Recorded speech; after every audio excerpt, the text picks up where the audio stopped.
Many people underestimate the importance of having an emergency fund. But the truth is, unexpected expenses can happen to anyone at any time. From car repairs to medical bills, having a safety net can help you avoid financial hardship and stress. Welcome to our channel Money Matters, where we share tips and tricks to help you achieve financial freedom. Today, we're going to talk about the importance of having an emergency fund and how to build one. So, why is having an emergency fund important? Firstly, it gives you peace of mind.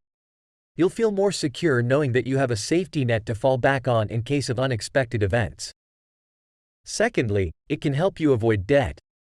With an emergency fund in place, you won't have to rely on credit cards or loans to cover unexpected expenses. So, let's dive into how you can build your own emergency fund. Step 1. Determine how much you need in your emergency fund. Financial experts recommend having at least 3 to 6 months' worth of living expenses saved up. Step 2. Set up a separate savings account specifically for your emergency fund. This will make it easier to track and ensure that you don't dip into it for non-emergency expenses. Step 3. Start saving regularly. Set up automatic transfers from your checking account to your emergency fund savings account each month.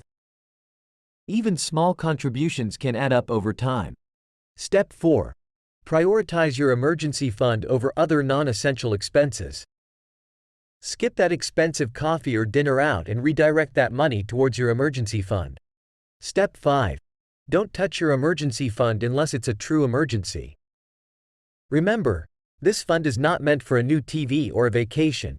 It's there to help you cover unexpected expenses. So there you have it, the importance of having an emergency fund and how to build one. Remember, life is unpredictable, but being financially prepared can help you navigate through any unexpected events. Thanks for watching, and be sure to subscribe to our channel for more financial tips and advice.